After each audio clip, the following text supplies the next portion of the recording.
पिछले 2 दिन से आप सत्संग में जो हॉल में कर रहे हैं महाराज जी, उसमें वर्णन कर रहे हैं कि जो भक्त जन मतलब भजन करते हैं और उनसे गलत आचरण भी बन गए तो उनकी दुर्गति नहीं हो गई, उनको उच्च लोकों में मतलब उनको वो भोग भुगवाए जाएंगे। ये उन भक्तों की बात हो रही है जिन्होंने निश्चय किया है कि अब मुझे इसी जन्म में भगवत प्राप्ति करना है और खूब डट के प्रयत्न करके भजन कर रहे हैं।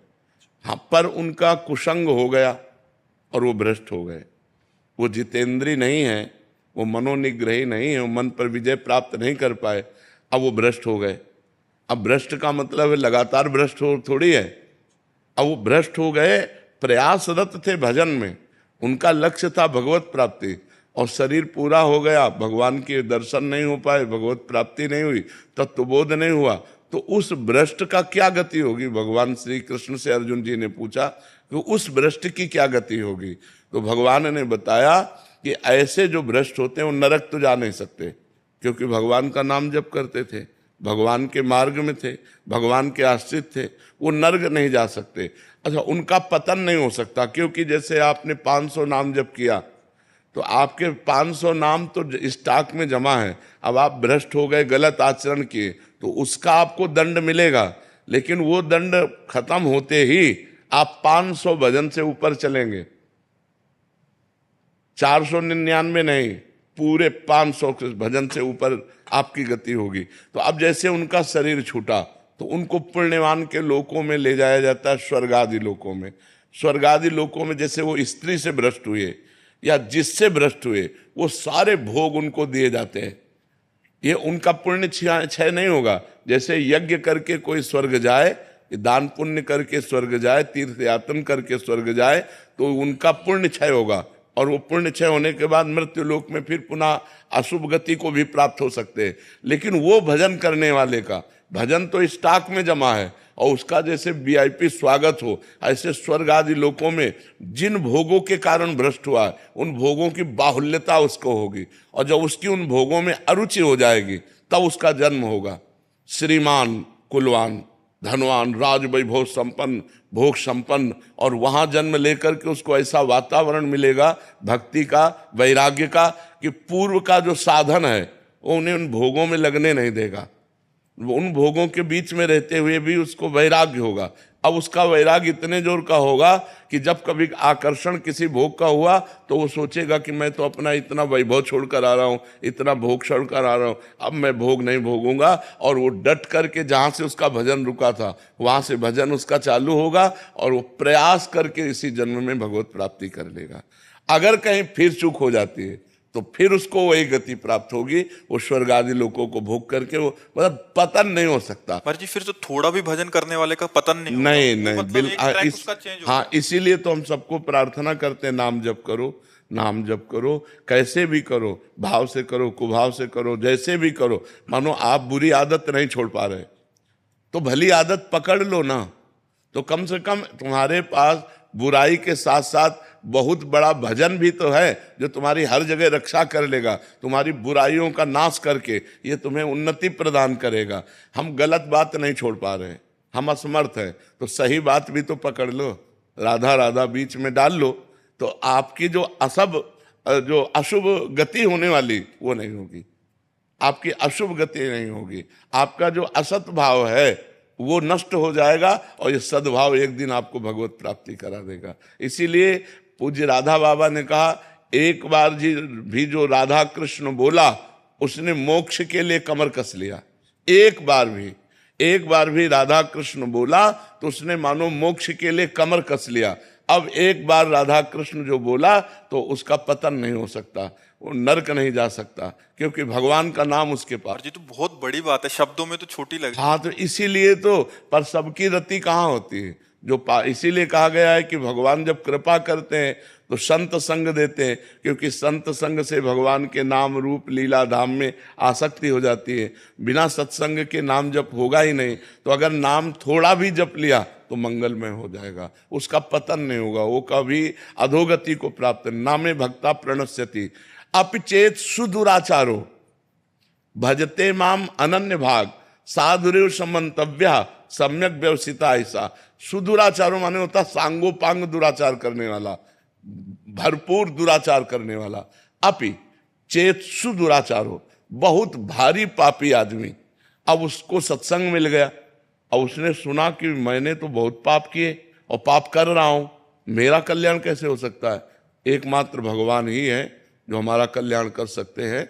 तो सम्यक व्यवसिता ऐसा उसने अपनी बुद्धि में बैठा लिया कि मैं नीच हूं, पापी हूं, पापाचरण हो रहा है, पर मैं भगवान की शरण में हूं, अब भगवान ही मेरा उद्धार करेंगे। और कृष्ण कृष्ण कृष्ण कृष्ण, राधा राधा राधा, और पाप कर रहा है, वर्तमान में पाप कर रहा है, तो भी उसकी दुर्गति नहीं होगी। भगवान कह रहे उसे साधु मानो, मैं उसको साधु बनाऊंगा। करो सद्य ते साधु समाना, अपिचेत सुदुराचारो भजते माम अनन्य भाग, साधुरेव समंतव्य, उसे साधु मानो क्योंकि अब मैं बनाऊंगा साधु। क्षिप्रम भवति धर्मात्मा, अब मैं उसे शीघ्र धर्मात्मा। और भगवान जिसे साधु बनाना चाहे वो असाधु रह कैसे सकता है? तो दुराचारी हो करके भी यदि वो भगवान का आश्रय लेकर नाम जप करता है तो वो नरक नहीं जाएगा, वो भगवान की प्राप्ति के मार्ग में जहां से गिरा है उन भोगों को स्वर्ग आदि लोकों में भोगेगा। जो बड़े बड़े पुण्यात्माओं के लिए दुर्लभ वस्तु है वो उस भजनानंदी को भोगने को मिलेगा, और फिर बड़े पवित्र कुलों में, राज वैभव कुलों में उसका जन्म होगा। कोई साधारण नहीं, क्योंकि नाम जप उसने किया है, इसलिए नाम जप अवश्य करना चाहिए। महाराज जी ये तो हो गया कि वो भजन कर रहा है, फिर वो अपने उससे जाएगा। महाराज जी एक शरणागति का मार्ग आप बिल्कुल साथ साथ में चलाते हैं, तो महाराज जी शरणागति का इसमें सिद्धांत क्या रहेगा? उसमें तो प्रभु खुद बचाते हैं, आप कहते हैं कि उसको, तो महाराज जी वो मार्ग क्या इसमें शरणागति में जब हम भगवान की शरण में होते हैं तो जहां हमें भ्रष्ट होना होता है वहां भगवान कहते करो सदा तिनके रखवारी, जिमि बालक राखे महतारी। अगर अभिमान है भगवान की शरणागति होने के बाद भी तो गिरना पड़ेगा, नहीं तो भगवान बचा लेंगे। और भगवान का शरणागत अगर गिर भी जाता है तो इसी जन्म में उसको इतना कष्ट दिया जाएगा कि उसके पाप का मार्जन हो जाएगा, और अंत में भगवान उसकी स्मृति बनेंगे और उसको ये सब अगला जन्म नहीं होगा, स्वर्ग नहीं जाएगा, वो इसी जन्म में भगवान को प्राप्त। भगवान उसके अहंकार का भी नाश करने का विधान कर देंगे? हाँ करेंगे, जरूर कर, क्योंकि वो तो ऐसा ही है ना। हाँ तो भगवान उसके अहंकार का विनाश करेंगे, और उसको ये नहीं सोचना चाहिए कि भगवान ने हमारी रक्षा क्यों नहीं की, क्योंकि तुम्हारा अहंकार जो है वो उसका नाश करने के लिए कि तुम कुछ नहीं हो। जब ये समझ में आ जाए मैं कुछ नहीं हूं और हे नाथ केवल आप, तो भगवान केवल इस संबंध से कल्याण कर देंगे। भगवान ने कहा है मत चित्ता सर्व दुर्गाणी मत प्रसादात तरिष्यति, इसमें साधन नहीं बताया। मत चित्ता सर्व दुर्गाणी मत प्रसादात तरस्यति, जो मेरी शरण में आ गया तो मेरे प्रसाद माने कृपा से वो सब दोषों से मुक्त होकर मेरे को प्राप्त कर लेता है एक ही जन्म में। भगवान की शरण होकर भगवान का भजन कर रहा है, अगर कहीं गिरने के चांस आए तो भगवान उसकी रक्षा करते हैं, अगर रक्षा नहीं की तो तुम्हारे अहंकार का नाश होने के लिए वो भगवान लीला करेंगे, पर ज्यादा दिन वो लीला टिकेगी नहीं मायामयी, वो तुरंत निकल करके फिर परमार्थ में चलेगा और भगवान को प्राप्त। क्षमा कीजिएगा महाराज जी, पर ये मार्ग और ज्यादा आसान लगता है। हाँ तभी तो शरणागति दुर्लभ वस्तु है, शरणागति हृदय से हो जाए तो निहाल हो जाए। मत चित्तान, भगवान कह रहे मत चित्ता, मत चित्ता, मेरे में चित्त लगाने वाला, बस भगवान आप ही मेरे, हमारे में तो कोई ना मैं इंद्रिय विजयी हूँ ना मन विजयी हूँ, हे नाथ आप ही मेरा कल्याण करो, हे पतित पावन प्रभु आप देख लो। ऐसे भक्त का कभी ना में भक्ता प्रणश्यति, ऐसे भक्त का नाश नहीं होता।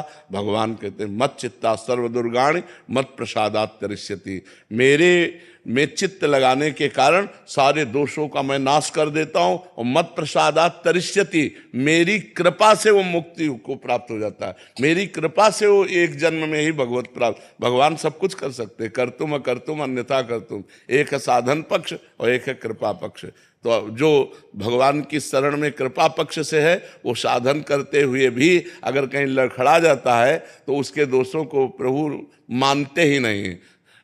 जन अवगुण प्रभु मान न काऊ, दीन बंधु अति मृदुल स्वभाव, उसके दोषों को मानते नहीं, दोष है उसका कल्याण कर देते। मत प्रसादात तरिष्यति, मेरी कृपा से वो पार हो। महाराज जी एक और समाधान से, महाराज जी साधन पक्ष भी देते हैं प्रभु और कृपा पक्ष भी देते हैं। महाराज जी कृपा पक्ष किनको देते हैं महाराज जी? जो सत्संग में, साधु महात्माओं के सत्संग में अपने को अनाधिकारी समझ पाए कि मैं तो नहीं मन को जीत पाऊंगा, इंद्रियों को भी नहीं जीत पाऊंगा, पर भगवान को तो प्राप्त ही करना है। तो हे भगवान, मैं आपके शरण में हूँ, मैं जैसा भी हूँ, हे पतित पावन, हे भक्त जन रंजन, जैसा भी हूँ नाथ मैं आपका हूँ। अब आप देख लो, आपको जो कराना है हमसे करा लो, भजन कराना है भजन करा लो, जितेंद्रियता जैसे आप चाहो वैसे चला लो प्रभु, मेरे बस में नहीं, मैं तो सिर्फ आपकी, हे नाथ मैं आपकी शरण में हूँ। अंदर से जो बार बार भगवान की वो शरणागति, और जिसका अच्छा ऐसे से ऐसा, ऐसे से ऐसा,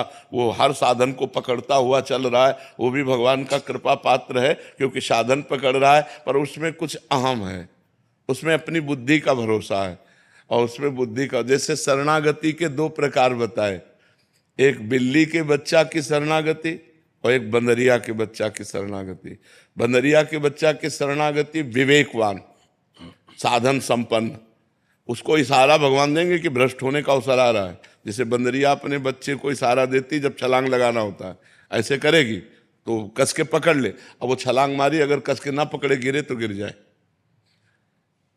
वो इशारा देगी कि मैं छलांग मार रही हूं, जरा सा ऐसे बच्चे को संभालेगी, बच्चा समझ जाता है कि अभी छलांग लगाने वाली है और कस के पकड़ लेता है। ऐसे ही भगवान इशारा देंगे कि माया का आक्रमण होने वाला है, तुम्हारे सामने प्रश्न आने वाला है, तुम सावधान विवेकवान हो, इसलिए अपने आप को पकड़ करके बचाओ, साधन को पकड़ लो कस के। और लेकिन जो बिलैया के बच्चा की शरणागति है वो ऐसे तुम्हें ले जाना है जहां ले जाओ, हमें झटका वटका से कोई मतलब नहीं है, इशारा दे मैं हूं, चुप बेटा। अब वो बिलैया क्या करती है, अपने मुंह में दबा के ले जाती है।